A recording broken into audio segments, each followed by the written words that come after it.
Now, welcome to this presentation. In this presentation, we will evaluate debt as a source of capital and its cost to company as well as benefits to the issuers. I am Aninda Datta, the presenter, and my contact details are mentioned here. Here we'll see benefits of debts/bonds to the issuers and to the investors. Following other areas will be covered in this presentation. Relative cost of various sources of capital, relative risk level to investors in various classes of investments, characteristics of debt as a source of capital, factors making debt as a flexible source of capital, factors driving interest payable on debt, like macro factors, credit rating, and characteristics affecting the debt cost. Credit spread of high yield and investment grade bonds, the range and variability of credit spreads of two classes of bonds. Benefits of convertible bonds to issuers and investors, how cost of debt could be varied in convertible bonds. Key takeaways of bonds as source of capital. Flexibility offered by various kinds of bonds. The cost of various sources of capital to the company and risk level to investors are given in the hierarchical order. Debt is the cheapest source of capital to the company as debt is the safest investment for investors.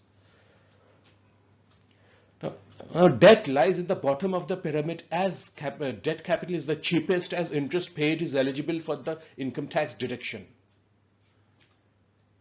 Investors invest in bonds even though return is low as risk level is the lowest. As bonds offer steady stream of income mostly as secured by mortgage of the company assets, so investors are willing to invest in bonds even for lower returns.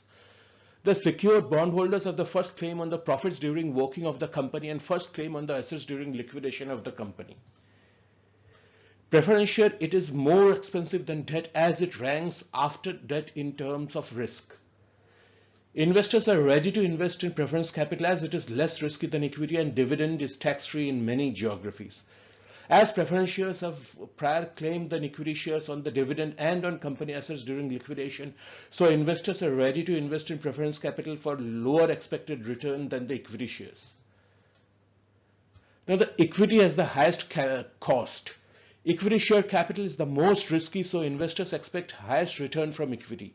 As equity shareholders have last claim on the company profits and on company assets, so most risky.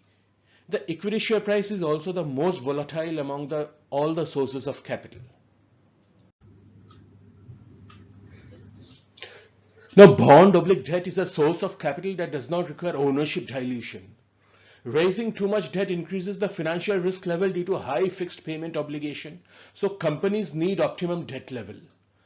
The various other features of debt are lowest cost, income tax deduction of interest payment. As interest paid on debt is allowed as deduction under the income tax law, so cost of debt to issuer is lowest among all the sources. Cost of capital, minimizing the overall cost of capital. Companies try to minimize the total cost of capital by maximizing debt to the extent of availability of fixed assets but constrained by the need to have reasonable debt to equity ratio. Fixed liability. Payment liability increases financial risk level. As higher financial leverage increases cost of equity, so companies keep debt within the acceptable level. Liquidity. Short-term source of capital. Debt is a good source of capital for tiding over short-term liquidity, as its tenure could be flexible and need-based. Flexibility. Flexibility of terms, characteristics like redeemable, convertibility to equity, etc. The cost of debt could be varied by providing flexible terms of redemption, convertibility to equity, having call and put options on bonds, etc. Now let's evaluate the factors driving interest cost on debt. The market interest is mainly driven by policy rate fixed by the central bank and the economic conditions. Now, interest paid by a firm is affected by the following factors. Policy rate drives all other lending rates in the economy. As during inflation control, the policy rate is set higher, so the cost of debt is higher. Whereas during the monetary easing, the policy rate is set lower, so the cost of debt is also lower for the borrowers. Credit spread. Credit spreads increase during the economic recession. During tough economic conditions, the default rates increase, thus pushing up credit spread and bond yields. The reverse process happens during the economic boom.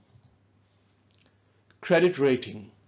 Higher credit rating means lower cost of debt.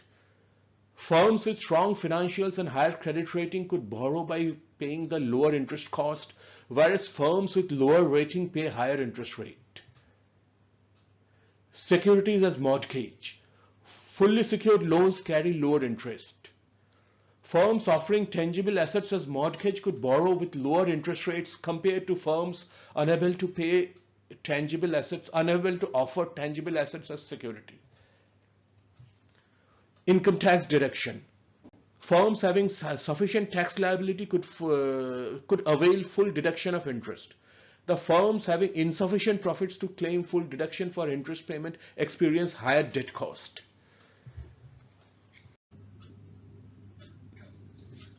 Now, the interest on risk-free sovereign bonds is the lowest interest in an economy and drives the yields of all other borrowers. Issuers could reduce interest costs by having higher credit rating, issue more debts when market interest rates are low during monetary easing period, change the characteristics of the bonds, etc. The interest cost could be reduced by issuing bonds redeemable at premium. As in some countries, the premium received on redemption is taxable at lower rate as capital gain, so investors are ready to accept lower interest on bonds in lieu of the redemption premium. Maturity. Borrow as per the shape of the yield curve. As the yield curves are mostly upward sloping, so companies could issue debts with short-term maturities to keep the interest cost low. Credit spread. Higher credit rating leads to lower spread, lower interest cost. Higher credit rating indicates stronger financial position, so the risk of default on principal or interest payment is lower. So investors are willing to invest in the bonds for lower interest rates. The ratings are given by the rating agency. Standard & Poor's starts from AAA and keep moving towards to D, the lowest rating. The ratings from BBB minus to AAA are classified as investment grade ratings. The ratings from BB to D are classified as non-investment grades, that is speculative or junk grade. Now, the credit spread of high yield bonds is more volatile than credit spread of investment grade bonds. Now, this is the BOFA high yield bond spread index from Fed, issued by the Fed. And this is the investment grade yield spread from the BOFA index issued by the Fed.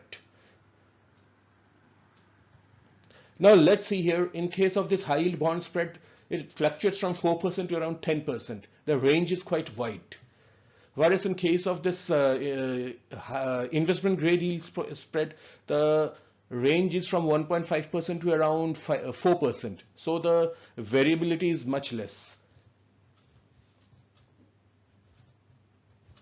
Companies having high credit rating from AAA to BBB are classified as investment grade.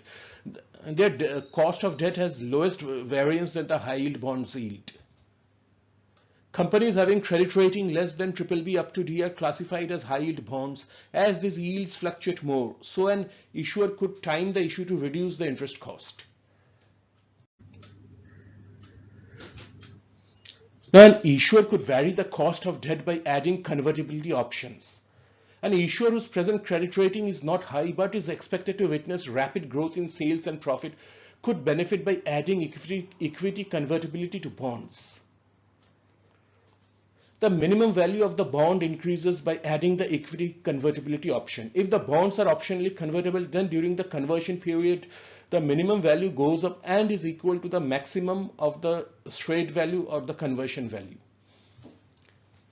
Since the investors hold the call option, so they accept lower interest in return for an opportunity to participate in the upside of the share price. Thus, the cost of debt reduces for issuer, but the risk of issuing shares at lower than the market price exists if the share price shoots up. Embedded call option. In order to cover that risk, the company embeds a call option on the shares at strike price higher than the conversion price. Now, as the issuer holds the call option, so the bond value decreases and the cost of bond to issuer increases. The new bond value could be equal to maximum of straight value or conversion value minus the call option value. Now, embedded put option. In case of compulsorily convertible bonds, the investors carry a major risk in the form of major drop in the share price, as the option to redeem the bond is not available. In order to cover for that risk, the issuer may embed a put option in the bond in favor of investors, thus increasing the value of the bond and reducing the cost to the issuers. Thus, the new bond value is the present value of the coupons plus the conversion value plus the put option value. Now the summarization. Straight value is the present value of sum total of all future cash inflows from the bond. If the embedded option works in favor of investors, the cost of debt reduces, whereas if the embedded options are in favor of the issuer, the cost of debt increases. Now, debt as a source of capital offers huge scope for innovation in characteristics.